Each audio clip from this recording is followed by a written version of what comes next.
Meron yung TCS, ABS, SSS.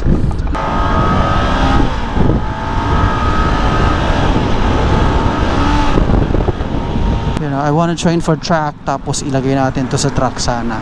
Hindi lang sila mag-ganon eh. Mahina marketing ng Vogue eh, kung tutuusin. I say that in a good way.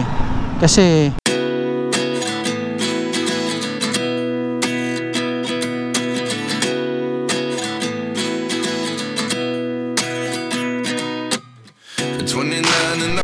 hey, what's up guys? What's up mga kaaro? Alright, it's Saturday afternoon. Anong oras na ba? Ito pala, mag-alas-3. So, ayun nga guys at mga kaaro. Ngayon ay Sabado. Lalakad tayo. May pupuntahan tayong lugar. Isang ukay-ukay shop sa may bandang Quezon City. Gamit natin Vogue 525RR. Been using it for a while and let's go!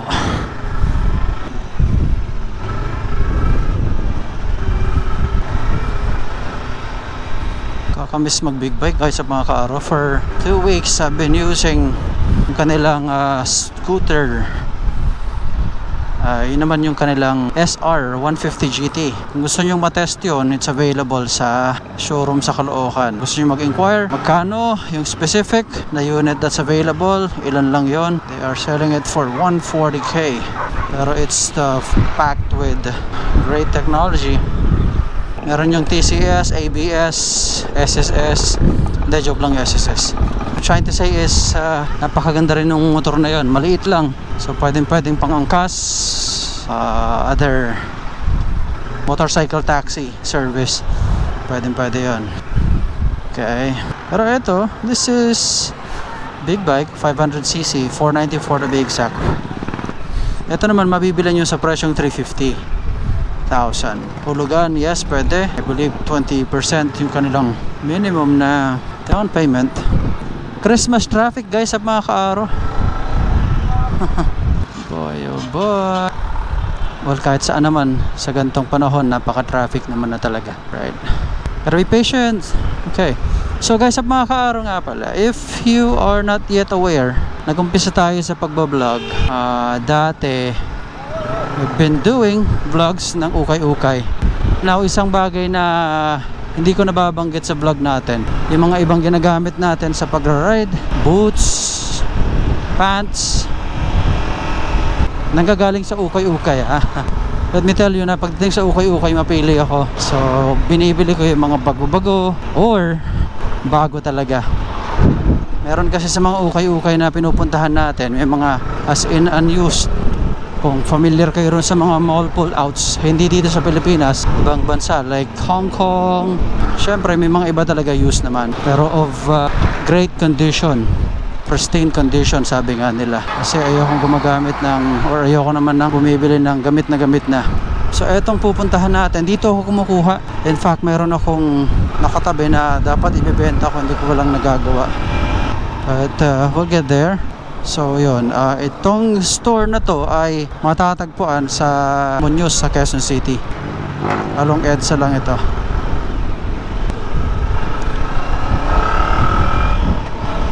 Ang tuloy na motor na to guys sa mga kaaro. Sarap.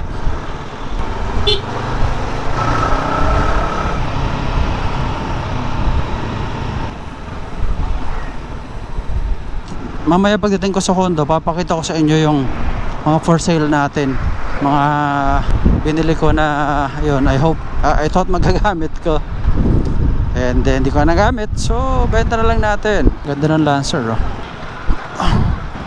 Nakakamiss mag long ride guys at mga kaaro. Etong motor na to, ginamit ko to sa long ride namin papuntang Bicol, Daet, Camarines Norte, no? Super enjoy ako. Kala ko na sasakit ng todo katawan ko, hindi naman pala. Paano kasi ito ay isang sport bike, medyo sub-sub, medyo lang, pero very manageable. Isang bibilib ka rito, this is so light guys sa mga kaaro. Pero kahit na light siya, hindi kayong tipong, alam mo yun, itutumba ka ng hangin. Not that. Na pagdating sa fuel consumption, wala ka na masasabi rin dito. Pinakamalakas niya ay 19 point something, almost 20. At ang pinakamalakas niya yun Yung pinakatipid niya, it's 31.5. Imagine nyo yan for a big bike, 31. I mean for this kind. Okay na, di ba? Sige, sige.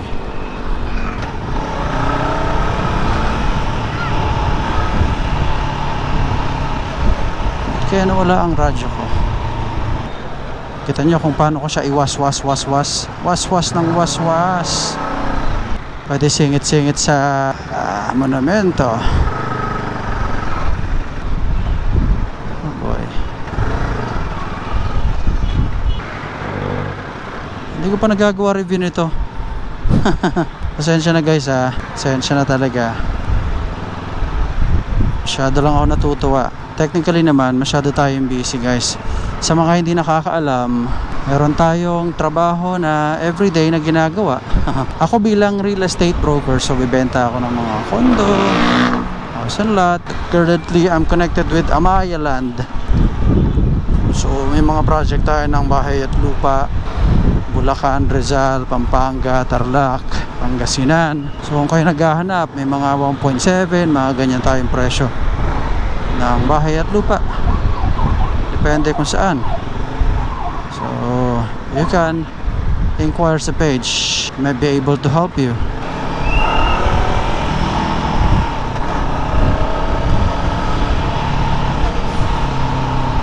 Monumento.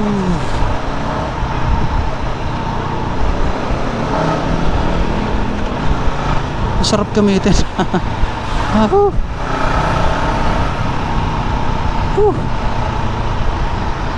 Pakasarap gamitin guys at mga ka-araw nitong motor na to.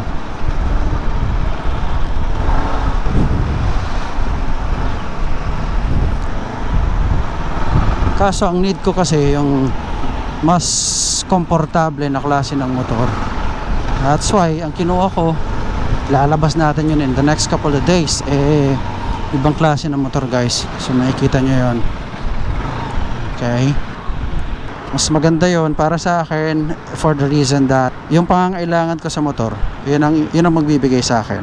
Pero kung performance ang hanap nyo, you know, motor na matibay so far, eto may naka Brembo na to Pirelli Rosso 3, Diablo Rosso 3 na to. So imagine niyo nakalagay dito sa motor na to, di ba? Wala ka na masasabi. Yan ang isang masasabi ko, wala ka na masasabi. You know what I mean? Go na.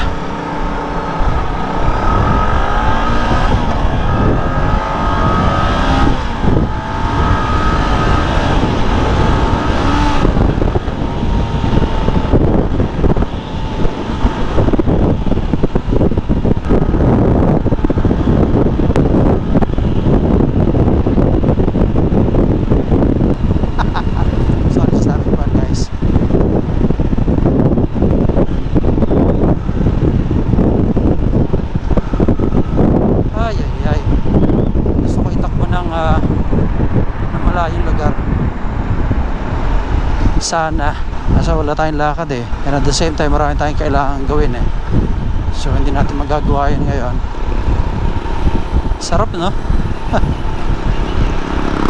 Pagka ito dala-dala mo guys at mga ka-aro, ibang feeling, nakakapogi. Malakas maka Tom Cruise. If you want speed guys at mga ka-aro, let me tell you, makukuha mo rito. I mean, natry ko naman na maraming mga motor, liter bike. Hindi mo na maiwanan to Try ko na mga big bikes ng Triumph, Yamaha, wala. And kung i-compare ko ang presyo nito guys at mga ka-aro sa mga yon, or yung capability nito sa kanyang presyo, I will tell you, hindi na ako mapapahiya dito kung sasabihin kong this is a good one. Performance, hindi lang kasi masali sa truck si Vogue you know, I wanna train for track, tapos ilagay natin to sa truck sana. Hindi lang sila mahina marketing ng Vogue kung tutuusin. I say that in a good way. Kasi kahit naman hindi sila ma-marketing, hindi sila magastos sa marketing, Kita nyo naman, bumibenta mga motor nila. That's how good their motorcycles are. Nagiging ambassador in fact yung mga yung mga may-ari. Marami sa mga may-ari, and that includes myself. I say good things about the bike kasi maganda naman talaga, 'di ba? If it's something good, why not share it, 'di ba? Para mas maraming makinabang. Pangit yung puro bad lang ang sinishare natin. Ano pang clickbait lang. Pag good, ipakita mo lalo, 'di ba? Basta sa performance lang, kung bilis ang sukatan ng performance na hinahanap ninyo, hindi na kayo mapapahiya dito. Makikipaghabulan to. Yun ang isang masasabi ko. Makikipaghabulan to.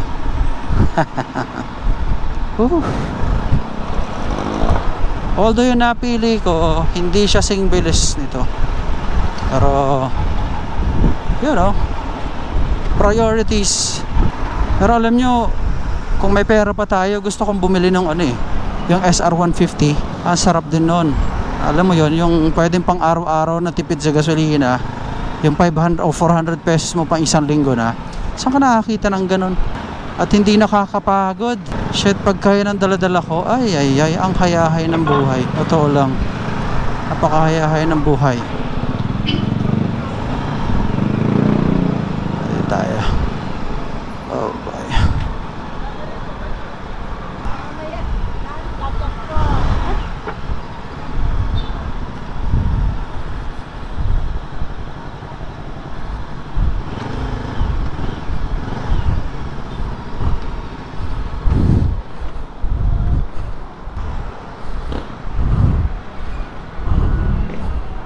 Alright, ito tayo.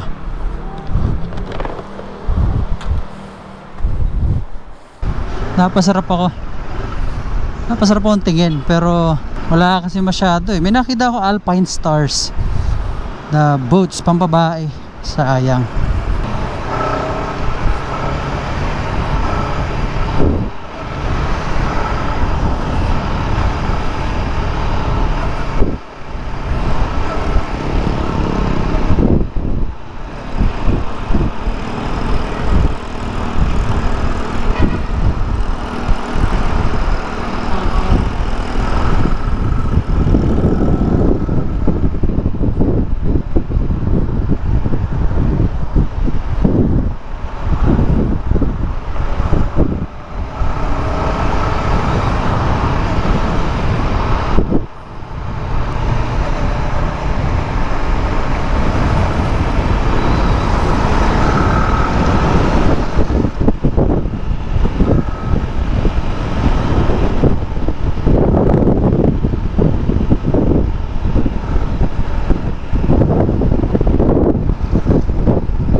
Mahiwagang pipiliin ka sa araw-araw. Mahiwagang mali. Ito masarap pagka naka-coms tayo travel na ganito. Walang inip. Ito na naman tayo guys at mga kaaro sa traffic area. A good thing, itong dala natin, it's super easy to maneuver. So 9 PM na ng gabi, and kakatapos ko lang ng isang training natin. Now gusto kong ipakita sa inyo kung ano yung nabili ko kanina. Actually hindi pala, bukod doon yung mga ilan na pinaplano kong ibebenta rito, no? Doon sa pinuntahan natin kasi na ukay-ukay shop, doon ako nakakabili ng mga una legit, pangalawa magaganda, and just like I said, pinipili ko madalas yung brand new, or kung di man brand new as in like almost new condition. Like etong sapatos na to guys at mga kaaro, nung mabili ko as in brand new siya, wala lang box pero it's brand new. Bakit? Malalaman nyo dito sa kanyang likod or sa kanyang outsole, suelas, as in walang kagas-gas-gas-gas. And basta, as you can see right here guys at mga kaaro, bagong-bago, ayan o, ganyan kabago ang mga kinukuha ko. This is a Timberland na boots guys at mga kaaro. Okay? Kanina, ang kinailangan kong hanapin ay isang bag. And I bought this very nice bag. Ayan, ganda oh. Okay. Ako kasi pagka sa mga ganyang gamit, medyo kuripot ako. Hanggat maaari, kung Spartan by the way yung bag na yan, kung matitipid ko by buying second hand na hindi masyadong gamit, ayun, or sa ukay-ukay, kasi dyan ako nakakita talaga ng mga magaganda, mga imported at mga, well, kahit paano kasi sa tagal ko nag-ukay-ukay na, nakakapili ako, marunong akong tumingin ng isang sapatos o isang gamit na legit. Okay, nasasanay kasi ang mata mo kahit paano. Pagka madalas mo nang ginagawa, then sanay na ako sa ganyan. Oh, isa pa, ito oh, look at that. Ayan oh, ito ay New Balance na, ito yung mga tinatawag, kung di kayo familiar, mga tinatawag na hype shoes. Ito ay ang New Balance na collaboration with Aris. Aris, it's a designer, I believe. Nakalimutan ko na yung history niyan eh. Basta, napakaganda oh, look at that. Okay. So, ito yung mga hype shoes. Ito, nakita ko to, they're selling it at around 13, 14, 15,000 yata. Oh, and ito, bagong-bago pa, malalaman nyo kasi, look at that. Diba? Okay. So, aside from that, ang isang gamit na pang-motor na nakuha ko, and I thought okay sa akin or magagamit ko, pero it came out, hindi ko siya magagamit. Bakit? Okay, at ito yun guys, sa mga kaaro. Uy, kita nyo, ang ganda. Ang ganda sa ano, ang ganda sa, ayun, dalawang hanger pa ginamit ko kasi mabigat. Medyo may weight siya. Pero etong jacket na to, this is imported. This is a brand called Sigura. Ayan, Sigura. So, chinek ko, this is brand new, and malalaman, bakit ko sinabing brand new? May tag pa to guys at mga kaaro. Ayan o. Ayan o. So, sinuwerte ako. Ayun, may mga butones pa nga o. Look at that. Sigura, kung gusto nyo i-check, this is a Sigura 70. May 70 siyang badge dito. And it's a classic na motorcycling jacket. And ang chinek compression nito, nasa 26 mahigit. 26K mahigit. Ayun o, Sigura. Vintage. Power. Oh, fresh na fresh. So, ibibenta ko to, abangan nyo. Pepresyo ko lang ha. Ayun o. Okay, so, may option ka na tanggalin yata yan. Siyempre, dito sa Pilipinas, kung hindi ka naman magbabagyo or somewhere na ayun o, bagong-bago o. Oh, ayan. Ito may bago. Never na nasuot or napawisan to for sure. Ayun o. Tapos, isang maganda rito, may pads na dito. May pads siya dito sa shoulder. Ayan. Okay?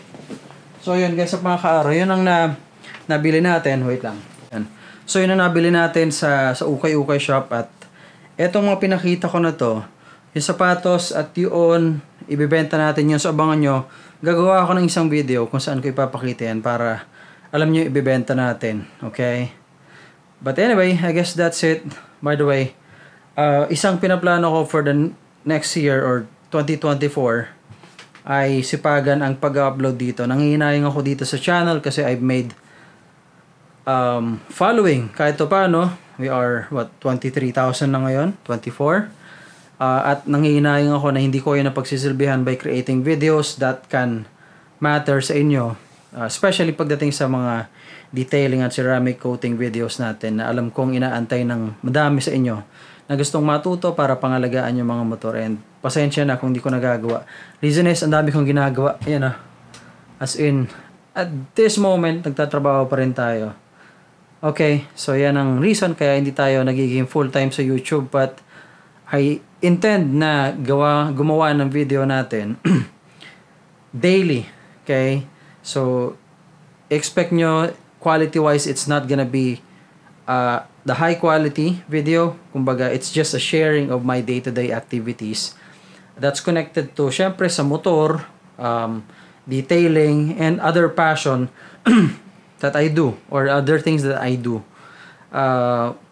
Malamang mag-feature din ako ng mga properties because that's the craft, or that's the I guess main job na ginagawa ko sa buhay or my main profession. So i-share ko sa inyo dahil may mga properties tayong binebenta that I think would be helpful para sa inyo, especially dun sa mga naghahanap ng bahay at lupa at other properties for investment. Okay? So yun muna guys at mga ka-aro. Thank you so much for watching. Ride safe and drive safe all the time. Until next time, God bless. Okay, bye-bye for now.